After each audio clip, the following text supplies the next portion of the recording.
Okay. We start the fourth parak, fourth and final parak of Zerayim.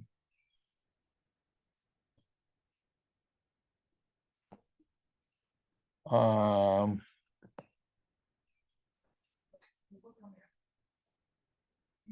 Probably going to finish it tomorrow night, no? how many? I don't know how many Mishnayos in it. I don't even remember. 5. Really? Yeah, I'm saying it's. Oh, that's a You could probably finish it tonight, but let's say 5 seems like a lot tonight. yeah, yeah. Okay, parak Daled Mishnah Aleph Tanya. And it's very interesting. When do you have a Mishnah that starts with a Tanya?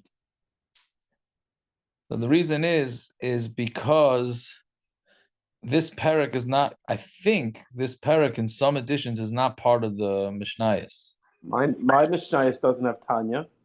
Doesn't have Tanya? I mean, I have the English Kahati. It does not say Tanya in Perik Dalid Mishnah Aleph of Bikurim. Does not say Tanya. Wow, that's interesting.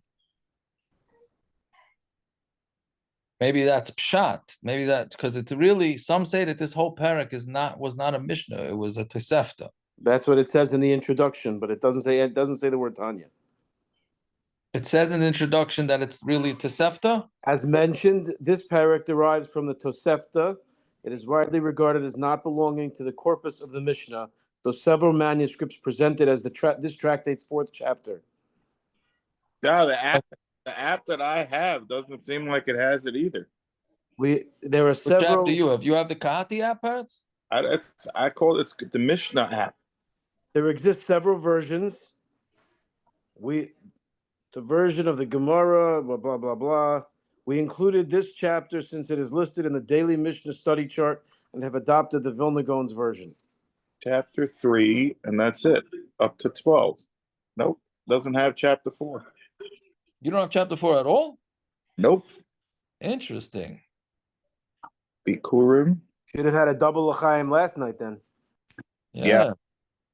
Well, the last time I had a double l'chaim on Sunday, I messed up the whole Kitzer.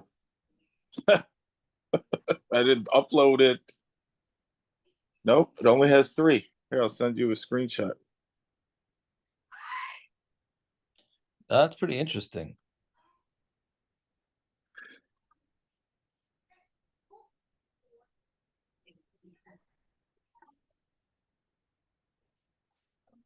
Anyways, okay, whatever it is, but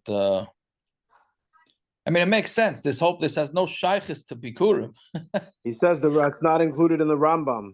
The Rambam's Perish Mishnayos doesn't have this parak.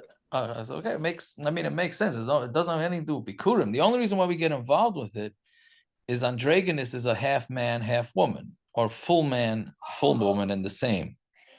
And the previous parak we learned about koi. Or not just parak bays, right? The last half of parak bays was a koi. All the differences of what a koi is, or koi, kvi, whichever way you say it. So mamela, this meaning a koi is a cross between a behema and a chaya. So an androgynous is a cross between a male and a female. So androgynous yesh by drachim shavel anoshim. There are ways that it's the same as men. Yesh by drachim shavel anoshim, and there are other ways that it's the same as women. Yesh by drachim shavel anoshim vil anoshim. In some ways, it's comparable to men and women. Yesh by drachim she'ena shavel loyla anoshim v'loyla anoshim. In some ways, it's comparable to not to men and not to women. Okay, Mishnah Beis shavel anoshim ketzad. Well, how are they like men? Metame beloiben kanoshim. They become tame with white, meaning if they have any, how do you call it, an emission that's white, so then like either zov, right? Meaning if the woman part of the androgynous, I think that's what it means, because she has both the genitals of the female and the genitals of the male. So therefore, if coming out of her, the female part of her, comes any zov, so then she becomes a zava. Now a zov is only din in man. Women have zava too, but it's not white. So if she has that white coming out of her female part, then she is considered a zava. But noise avaloy nisa. This one is a little weird. He can marry. He can marry a man. Well, he can marry. I'm sorry. She can't be a Zova if that's from the Sakras. Then you got to say she's a Zav, even though I the know. tense I know. the tense is weird. Yes. I'm not But taking any. that's why it's so confusing, androgynous. Yes. Some I'm of not my taking best any. friends. I'm not taking any responsibility of how to properly describe this Mishnah. Right? Because then the next one is even wilder. V'noisei avaloi nisa. He can marry a woman, but he can't be married to a man.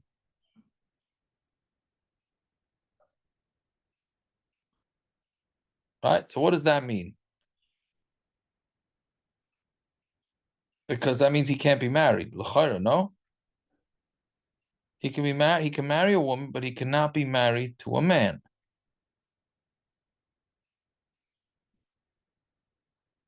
Anyway, so the pirush on that is that if he's a kohen, and he's an androgynous, and he marries somebody, a woman, she's allowed to eat truma, because on the tzad that he might be a man. But if the androgynous is married to a male kohen, a regular male kohen, then he doesn't get, or whatever, it doesn't get truma, right? Because since he might be a man, so obviously man can't marry a man.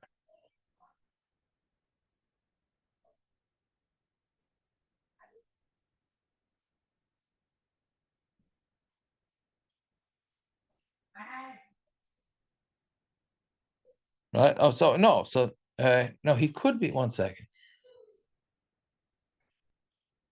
They could be married. It's just a matter of what the story is with the truma.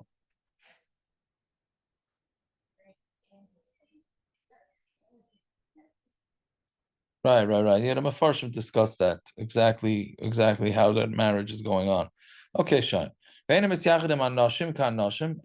he's not allowed to be alone with women, the same way a regular man can't be alone with a woman. Right? So we'll see in the next Mishnah the other way around. And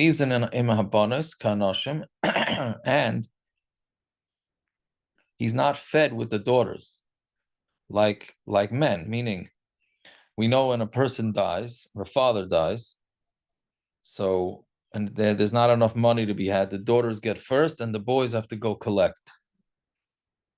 So he has a din of a man in that situation. Netaf, right? Now he doesn't have,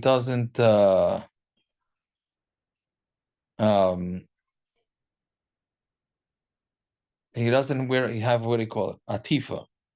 He doesn't cover his head. Like a woman has to cover his head, her head.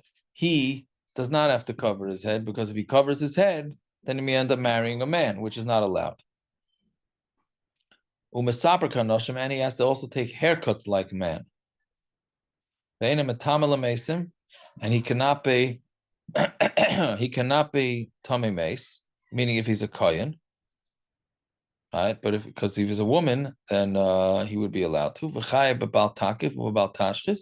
He's not allowed to shave his payas, and he's not allowed to shave his beard, meaning regular dinam of shaving of payas and the beard of a man. And he is chayev like all other mitzvahs in the Torah, ka'anoshim, like men. Okay, we'll stop it. We'll stop it over there. Let me see if I can pull up the Shari Tshuva.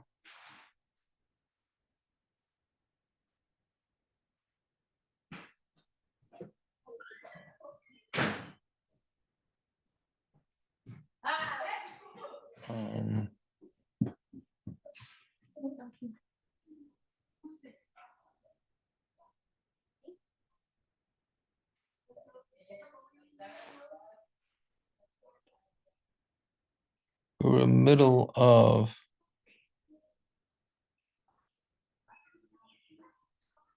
the long piece in Shari Tshuva.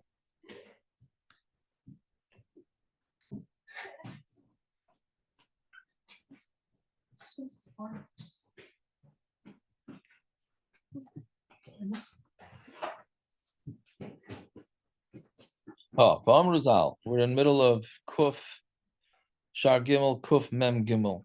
It says Bam Rizal ki haroyim loy malan osam min habar v'loy meridin osam lebar. Shepherds, we don't, if they fall into a bar, we don't save them. V'loy meridin osam lebar, we don't put them into the bar either. Vinyan haroyim anoshim yiru behemtam b'stois acherim. And the Indian of shepherds is that these are people that are crooks because they graze their animals in other people's fields. Parke me'aleim al azharas hagezel, and they're pyric from on them the azhara of stealing. Vinyanam ki Indian hameshumad lechol nevelas ha'la'achas mishar averas l'teyavan. And the Indian is similar to somebody who doesn't keep mitzvahs. So he's a meshumad to eat treif, the nevelas, or any of the other averas l'teyavan for desire.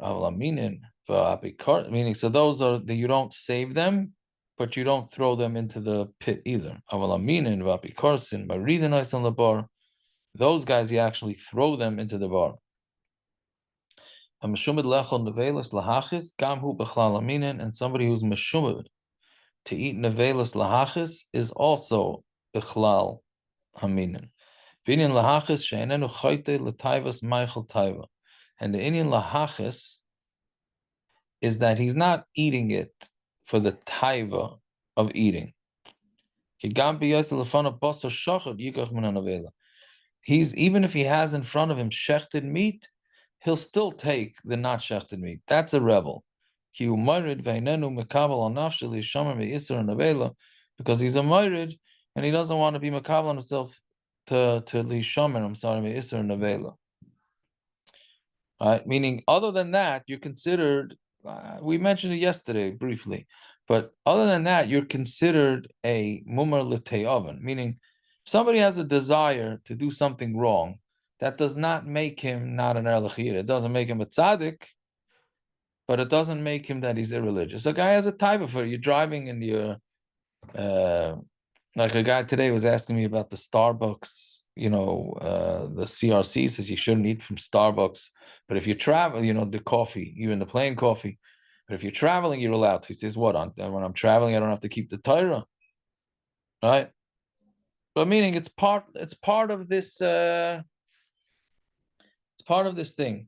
Meaning if you have a desire, you have a desire. But that doesn't make you into a mummer. A mummer is if you have the choice to do something properly or not proper, then you're going to pick the improper one. That means you're a rebel. Yeah, okay.